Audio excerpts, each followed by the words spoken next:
So if you're into real estate, you've probably heard of the BRRRR method coined by Brandon Turner.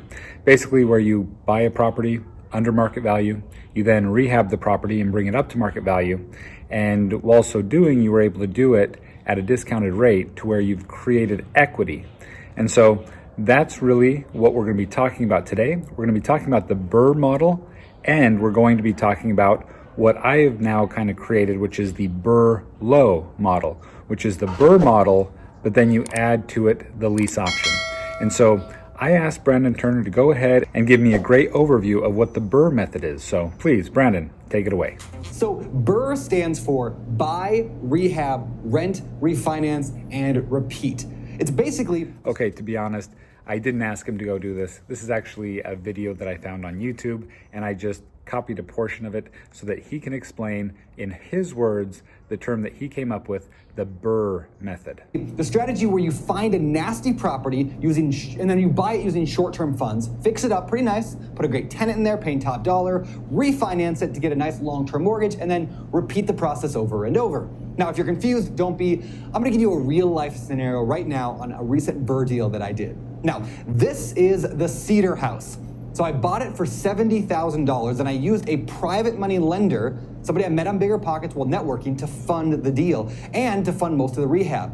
Now, including holding costs and other expenses, we spent about $35,000 fixing up the property, and man, was it nice. The house rented in no time to a great tenant who paid on time every month and was super easy to work with.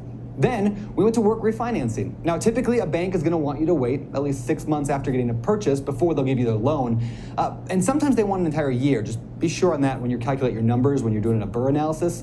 So after the time, the house appraised for close to $150,000, and I was able to get a brand new loan to pay off the short-term lender with a long-term mortgage and drop my payment by hundreds of dollars a month. Now, at the end of the day, I kept only a few $1,000s of my own cash in the deal, and going forward, it was cash flowing every month.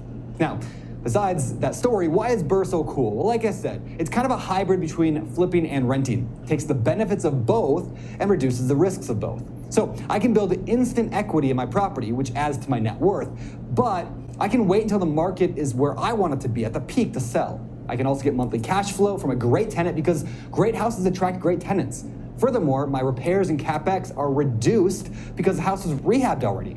Plus, as a BRRRR property, I can take advantage of long-term capital gains tax, which means I pay less taxes than a flipper might. And finally, BRRRR investing allows me to buy real estate without using much of my own money. So I use a private lender to fund the deal and hopefully the repairs, and I use a long-term mortgage to pay off that private lender. Now, I've done numerous BRRRR deals in my life where I didn't even put a single penny of my own cash into the deal. Finally, BRRRR can be used with single-family houses, small multifamily, large multifamily, and even commercial properties. But of course, BRRRR investing isn't without some risks. So what if you can't get the refinance? Or what if the appraisal amount doesn't come in high enough? Typically a bank wants to, they don't want to refinance the whole thing, usually 70%. Or what if you do the numbers wrong? As with any investment, there are risks. However, here's what I love about BRRRR. You can minimize the risks by doing your homework. Now, have I spoken to a local bank to make sure I can qualify for a refinance? Have I determined what the after repair value is by looking at recent sales comps, other properties that have sold?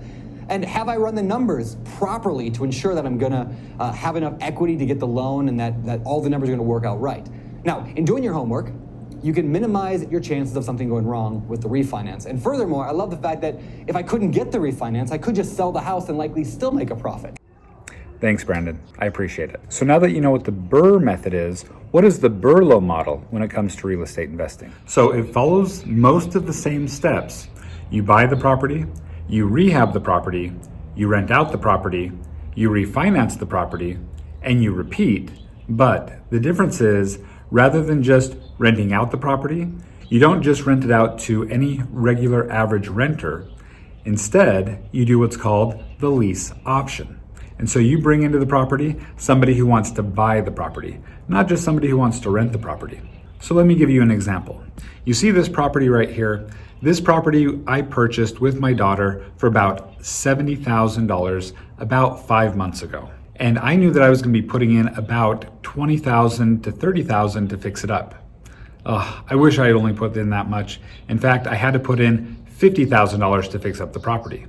But my saving grace is I thought the property was gonna be worth $120 to $130 when I was finished with it.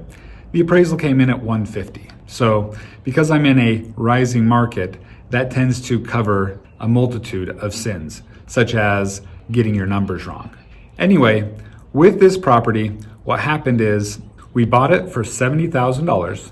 We rehabbed it for $50,000. So our all-in was about $120,000. Plus there was some closing costs and holding costs and hard money costs. So really our all-in was about $125,000. So then when I refinanced the property, I was able to get $113,000 in the refinance. Then the tenant buyer gave me a $4,000 option fee. So really, rather than being in the property $12,000 or $13,000, I was only into the property about $7,000 or $8,000. Now they have a lease with an option to buy the property over the next 3 years. And we've actually changed our lease option to, rather than putting in a fixed rate, we're now putting in what's called a floating option price. And what that means is, rather than telling them, well, I'll sell you the property for $165,000 within the next 3 years, what I said is, I will sell you the property for what it appraises for within the next 3 years, as long as that appraised amount is $169,000 or more. You see, what I did is I increased the price from 151 to 165, which is what I planned on lease optioning it for. But then I added another $4,000 over and above that amount, because what I said was, I will go ahead and put in $4,000 towards your closing costs. So the option fee that they gave me at the beginning, I'm going to be coming back in with when and if they close on the property.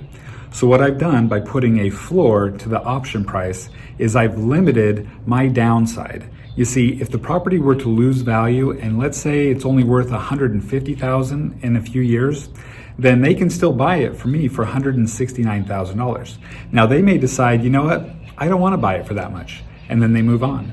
Or they may decide, well, I'd like to buy it, but I can't come in with that amount. I guess I'll have to wait for the market to come back up. And then they can just rent it out for me, or we can do another lease option for another period of time.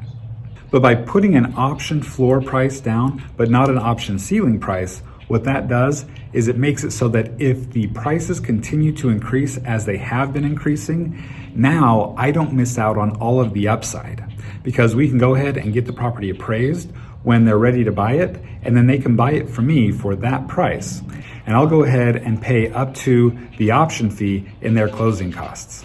Now you might think, well, why are you giving that money away? Well, in truth, I didn't have to use a realtor to sell this property. And so let's say it went up to $170,000. So what is 6% of $170,000? I don't know, I need my calculator. Okay, that's how much 6% of $170,000 is. So rather than giving away $10,000, I'm only giving away $4,000. So really, I'm losing less money on that. Also, the tenant paid a premium rent, so I was able to earn money that way too. So all in all, what I have found is that I don't want to keep my properties forever. In fact, I find that maybe a 3 to 7 year period of time of keeping a property is going to be the best time to increase the value of the property, lessen my taxes, and then I can go ahead and sell it and 1031 exchange that property into a more expensive property.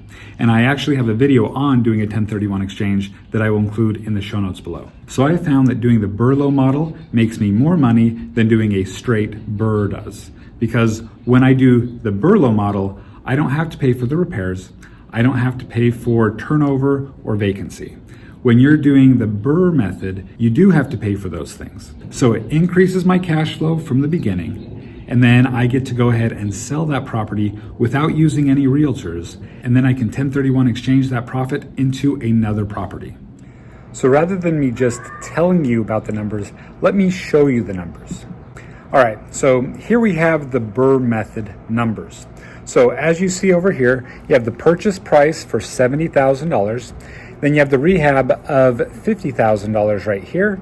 And then all of the holding costs, money costs, closing costs for about another $5,000. So my all in again is $125,000. So it appraised for $151,000. I get the refinance at about 75% at $113,000. So here in the BRRRR method, there's no option fee. So the total amount that I have left into the property is $12,000. Now let's take a look and see how much cash flow I get. So over here, the rent is going to be $1,250. I have a mortgage payment of about $600. Taxes and insurance, about $32.46. And then I have CapEx, maintenance, and vacancy. So CapEx and maintenance, I did about 5% of the rent per month. And then vacancy, I did about 10% of the rent per month. And then turnover, I figured, maybe cost about $600 to get everything clean and everything nice before the next tenant, especially if they've damaged anything. And so I'm guessing about $600 a year, so about $50 a month. So my cash flow is going to be about $273 per month using the BRRRR method. And my cash on cash return is going to be 27%, which is really good when you think about it.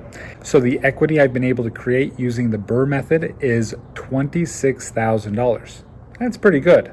So now let's take a look and see the exact same property using the BRRRLO model. So we got all of the same numbers, purchase price the same, rehab, holding costs, all in $125 still. And then the refi, it's still at $113,000, but now I have an option fee. So the total amount that I have left into this deal is only $8,000. Now let's take a look at the rent. So now here I have it at $1,350. So why do I have it higher? Well, when people come in to do the lease option, they pay a premium rent for the opportunity to be able to live there until they can afford to buy it. So that is usually about $100 higher than your average monthly rent. So we get $1,350 here. All of the other things are the same, the mortgage payment, taxes, and insurance. But over here you see a bunch of zeros. So what's that about? So when I do the lease option model, I don't need to budget for CapEx, maintenance, vacancy, or turnover because the people that are coming into the property are looking to buy the property. And in the option and lease agreement, I have in there that they're going to be taking care of the property and they're going to be taking care of the maintenance and they're going to be taking care of anything else that comes up with the property. And they're going to be living there until they can exercise the option. So I don't have to budget for any of those things. Now, if there's something big that happens, I am going to come in and take care of it because I should have and would have taken care of it if I had known beforehand that there was something big wrong with the property. I would have come in and I would have taken care of that before I brought them in there. But to be honest, I already took care of everything with that $50,000 rehab. So now let's take a look at the cash flow. The cash flow is $672 a month in monthly cash flow. That blows the BRRRR method right out of the water.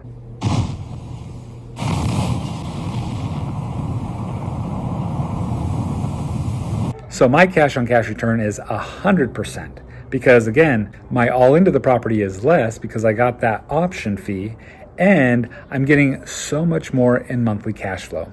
And I was able to create $30,000 of equity because you count that $4,000 option fee as income. Now I am planning on using that to help them pay for the closing costs when they end up buying the property. But until then, it's counted as my equity. So all in all, the BRRRLO model trumps the BRRRR method. Sorry, Brandon. I appreciate you. I learned a ton from you, but now what we need to do is we need to up our game and start talking about the BRRRLO model. Thanks everybody for watching this video. I hope you liked it. And if you did, I'd really appreciate if you'd subscribe to the channel and click the notification bell. I really appreciate it. And I hope that you have a fantastic day investing in real estate.